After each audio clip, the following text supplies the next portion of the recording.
Si una niñez yo tejiera de nostalgias y recuerdos, la haría de arcilla y greda, con encajes de silencios, con urdimbre de tormentas, hilachas de los tunales, con retazos de cenizas que vinieron de otros lares. La calle sola y el barrio, viejos caminos que pasan, sin apuro ni descansos, desde el médano a las casas. Medanales de hace mucho, cinturas leves del pueblo, por escaleras de grava, subo y bajo, siempre vuelvo.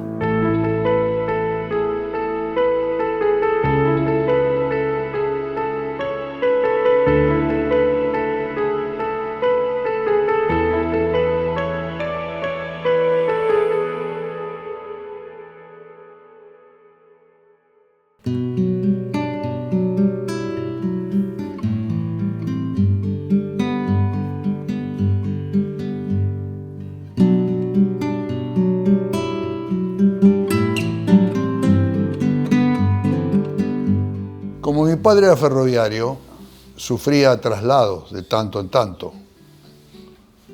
Y alguien le había hecho creer al viejo que tenía que tener un hijo en cada estación donde estuviera. Y a mí me tuvo en Carlos Tejedor, provincia de Buenos Aires. Mis hermanos mayores nacieron en Castex y mi hermano menor en el último destino ferroviario del viejo, que fue Pico. Yo tenía 1 año cuando le dije al viejo, quiero irme a La Pampa. Y así fue. Así que tenía 1 año, yo me siento pampeano, recontra pampeano. Pero como te dije hoy, yo pertenezco más a este pedazo de pampa que pertenece a La Pampa. Pampa, palabra quechua que significa tierra sin árboles, llanura. Y tenemos una franjita de esta pampa dentro de la provincia. Yo creo que el hombre es hijo del paisaje. Y cuando hablo de paisaje no hablo solo de vegetación, ni de minerales, ni de ríos. Hablo de la gente y de sus costumbres. Todo eso es el paisaje. Entonces yo soy un poco la extensión de la llanura bonaerense, que es este pedazo de pampa, ¿no? Yo no me siento escritor, yo soy un escribidor.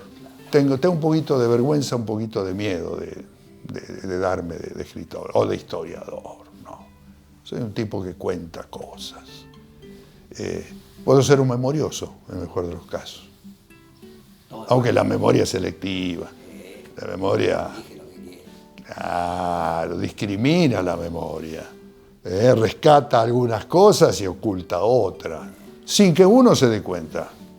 Ahí está el subconsciente o el inconsciente que decía Freud, que es parte de uno, el otro uno, el otro yo.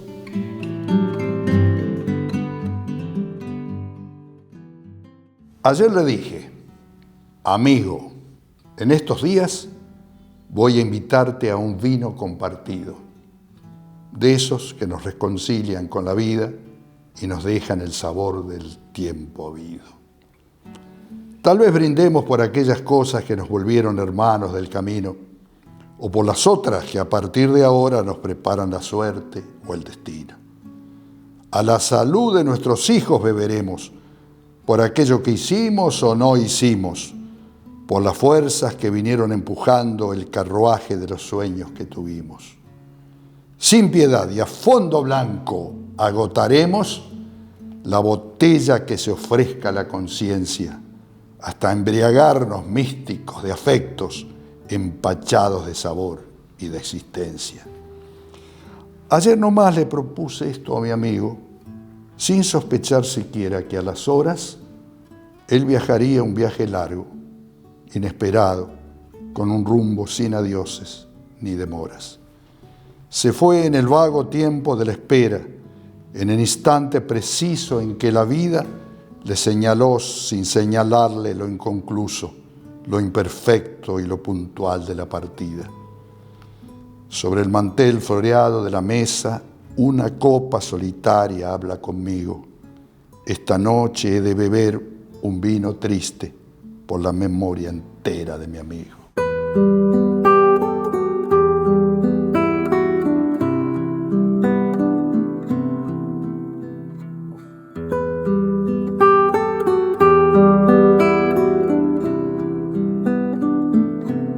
Siempre primero la lectura.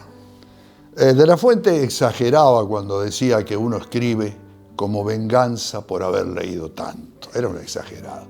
Pero es muy difícil escribir sin haber leído. Las fuentes de inspiración están en los grandes o en los medianos, a veces hasta en los chicos.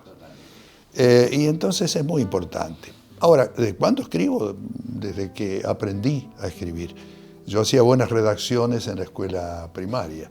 Cuando tenía 12 años o 13 años, escribía mis versos en Rincón Literario, un espacio dedicado a las inquietudes de los lectores poéticas que tenía el diario La Reforma.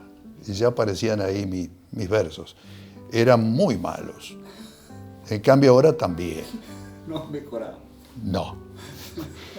Pero no le echo la culpa al destino ni a la vida, ¿no? El único culpable de esto soy yo. Cuando iba al secundario, tenía yo un periódico que se llamaba La Verdad. Y en ese periódico, que estaba escrito a mano, y como no tenía cámara fotográfica, dibujaba las imágenes que iban a ilustrar las notas de redacción. Y ahí aprovechaba para sacarle el cuero a los profesores. Tenía motivos. Y para hablar de anécdotas, de cosas de estudio y cosas de recreación. La Verdad se llamaba. Sí. Y después, bueno, fui columnista ya mayor de muchos periódicos. Por ejemplo, era el corresponsal de La Tierra, un diario llamado La Tierra, y otro Agro Nuestro, que eran los órganos periodísticos de la Federación Agraria Argentina. Trabajé mucho en La Reforma, donde sigo siendo columnista independiente. Aparezco los domingos. Así que esos días no se vende el diario. Ah, el domingo, claro, el único día que nadie lo compra. Yo escribía en el baño. Teníamos un solo baño, casa muy humilde, ¿no? Y me encerraba ahí, estaba mucho tiempo, a veces leyendo y muchas veces escribiendo. Y claro, el baño lo necesitaban los demás, entonces golpeaba. Yo estaba a la búsqueda de una inspiración y a veces me salía una digestión. Pero es la ley del pobre. Éramos pobres, con libros. O sea que éramos ricos.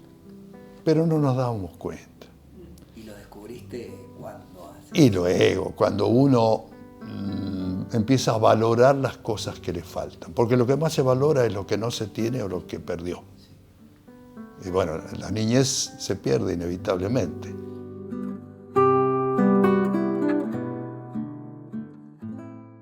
Yo soy de regresar mucho a mi niñez, tal vez porque no he crecido lo suficiente, o habiendo crecido, encuentro en la niñez el refugio de los primeros afectos, esos cariños entrañables.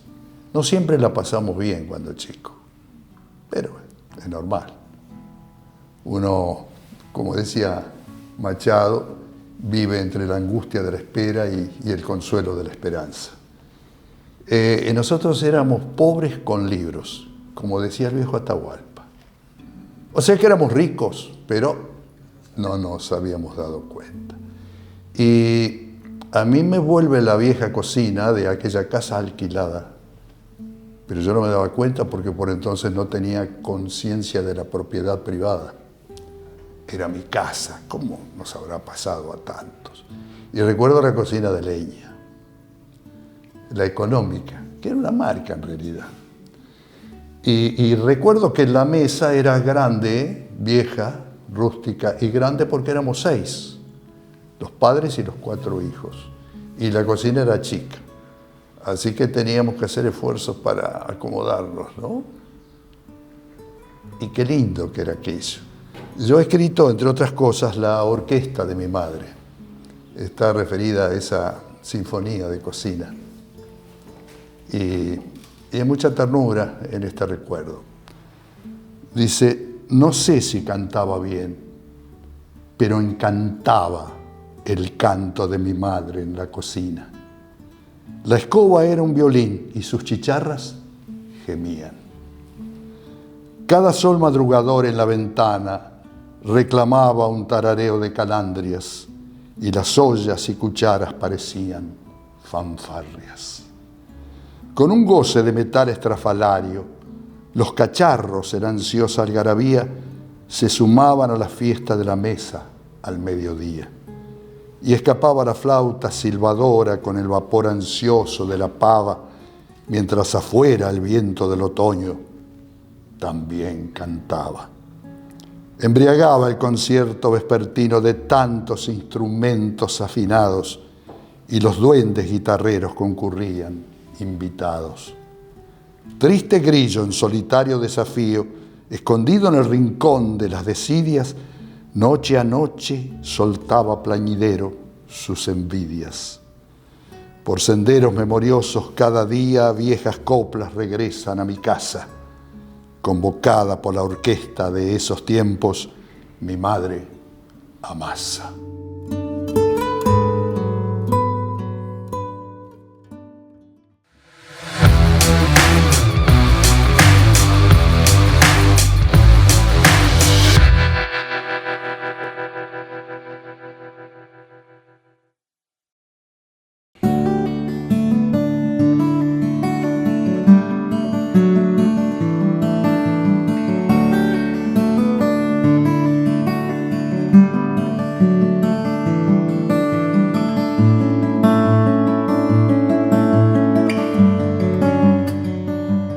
El primer libro que escribí se llama Valores de Cambio, pero no está referido a la cotización en bolsa. Se refiere a esos tesoros del hombre, a esos valores profundos del hombre que lamentablemente parecían estar alejándose en este tiempo de utilitarismo, de materialismo, ¿no? No creas que no me gusta el dinero, voy a ver si llevas una falsa imagen de mí. Me gusta como todo el mundo, pero como un medio para alcanzar estos fines. Yo no podría viajar ahora si no fuera por eso. Valores de Cambio. Después escribí Jean Camille, El último grito, está referido al cacique o capitanejo de Victorica, ¿no? Que murió ahí. Ahí contás un poco la historia de los indios ranqueles, algunas cosas que yo mismo, por investigación, por búsqueda, he llegado como conclusión a tener. Porque conocí a la tía Desideria, una de las nietas del cacique, a una hija del cacique, Arcelia, María Arcelia, que vivía en Buenos Aires, en el barrio de Palermo, allí murió. Incluso nos ata una familiaridad política, no partidaria. Que quede claro. Sí. Después escribí Ni perro, ni zorro, ni lobo. Para saber de qué se trata hay que leerlo. Claro. Sí. ¿Viste? Escribí Antojos de la Frontera, pero en ese caso no me refiero a la frontera que separa, esa línea imprecisa que separaba las tierras del indio del Huinca. No, sino a esa otra línea imprecisa, frontera también, que separa la realidad de la ficción. Después escribí Diálogos, pero Diálogos fue producto de una coproducción. El producto de las charlas que mantenía con un médico filósofo nacido en Esmirna, Turquía, que se llamó Abudara, Salvador Insúa Abudara. Y con él manteníamos largas charlas que a muchos les llamaba la atención, sobre cosas de la vida, el hombre, el mundo. Y producto de estas charlas surgió Diálogos. Sí. Yo te voy a regalar este libro, sí. Sí. Te voy a regalar todos los libros, incluso algunos de Borges, para que no te vayas con las manos tan vacías. Después escribí La razón del ser gaucho, que es traducción de una charla mía que di en la ciudad de Neuquén.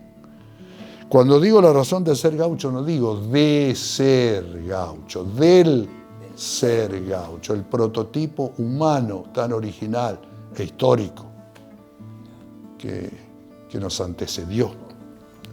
Después escribí Cuentos cortos y recortos, y este está agotado. Escribí De mi casa y de mi pueblo, ahí vuelvo a la niñez, y finalmente Arenales de mi pueblo, de donde sacamos estas poesías que dijimos, ¿no? Cuando aprendas a leer, pequeña mía, y comprendas la verdad de muchas cosas, has de saber que el néctar de la rosa tiene mucho que ver con las espinas. Cuando sientas la tierra que caminas reventar por el trigo y la cizaña, Has de ver que quien ama y quien engaña se confunden en los brotes de la vida. Y has de notar que del estiércol vienen las flores más pletóricas y hermosas, y que de las corolas primorosas los minúsculos gusanos se mantienen. No te aterre aquel dolor que te lastime, ni te ciegues cuando un beso te enamore, que hasta del beso afloran los dolores y con dolor y besos se convive.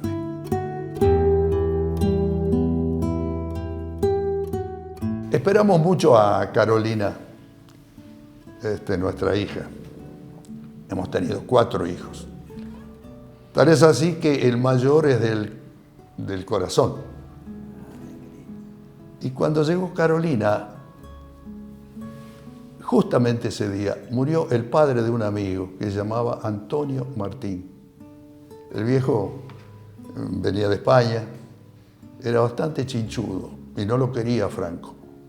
Entonces yo aprovechaba cuando estábamos hablando con su hijo y él escuchaba de lejos, yo hablaba de Franco para hacerlo enojar. Justamente muere este hombre el día que nace Carolina. A mí me llamó la atención esta paradoja del destino, que mientras un amigo lloraba la muerte de su padre, el otro estuviera celebrando el nacimiento de su hija. Y entonces a mi amigo Antonio, cuyo padre falleciera el mismo día en que naciera Carolina: yo supe a tu padre muerto cuando mi niña nacía. 2 campanadas se oyeron, fue triste y alegre el día. En los aires de mi pueblo se paseaba la ironía por el ángel que llegaba y el abuelo que partía. Flores tiñeron la tarde de esperanza y agonía. Una flor vistió a mi rama, otra al árbol que caía. Sentí profunda tu pena. Notaste mi algarabía. Paradoja de emociones me fue trepando en poesía. Busqué en mi niña el misterio de tu llanto y mi alegría, y en sus ojos vi un anciano que la vida reemprendía.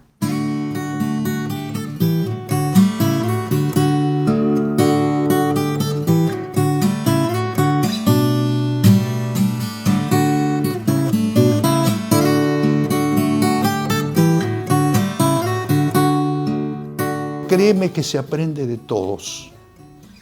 La persona más humilde, menos ilustrada, te enseña cosas. Y a veces sin hablar. Con un gesto, con la solución que le dio un problema. Ahí está la sabiduría popular. La sabiduría popular. La que no se aprende en los claustros, sino en la vida. Los griegos tenían una palabra para definirla. La demosofía. Demo, pueblo, sofía, sabiduría. Y los alemanes y los ingleses también tienen una palabra que nosotros la usamos, pero la usamos mal. Es la palabra folclore. Folclore quiere decir arte, ciencia del pueblo. Aquí dice, el señor es profesor de folclore. Y yo digo, de danza folclórica, de un aspecto chiquito. La identidad, las costumbres, la cultura, todo eso es el folclore. Y hay que ver cómo... Sé decir que es tan probable la ignorancia docta como la sabiduría popular. Entonces las fuentes del conocimiento están en todos lados.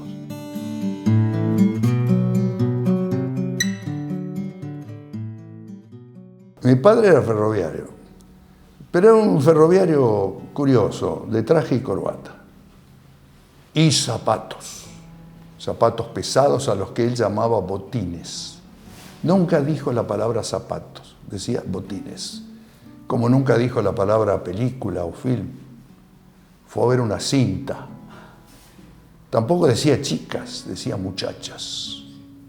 Bueno, eran las formas del lenguaje de un tiempo.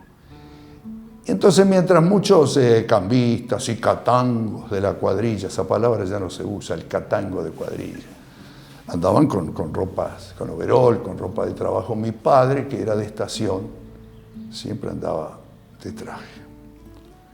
Y entonces se me dio por escribirle botines.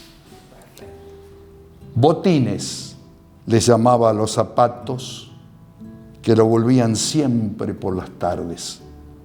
Eran de estricto horario ferroviario y de fiesta, de lluvia y paseos solariegos, porque los usaba para todo. Eran multifuncionales los zapatos.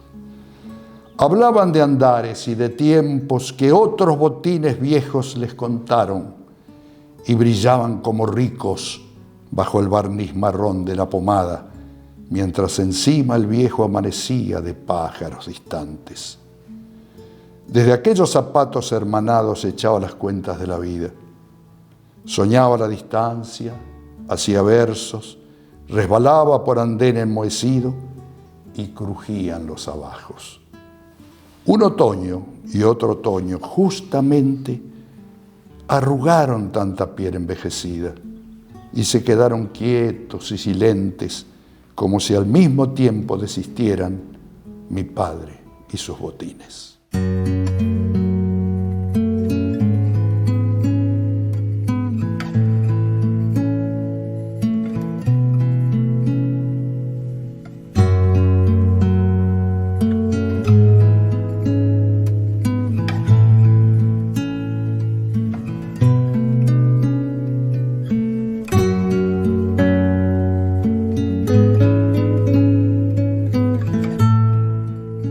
Me ha dado la enorme satisfacción de las pasiones. Hay muchas pasiones. Hay gente que le gusta pescar y vive muy feliz en eso, y otros andar en bicicleta, como alguna vez lo hice yo. Bueno, para mí la literatura me conforma, me deja pleno. Yo he escrito 9 libros. Hay 2 que están ya agotados. Hay uno que lo hemos reeditado, que se llama Jean Camille, el último grito Ranquel.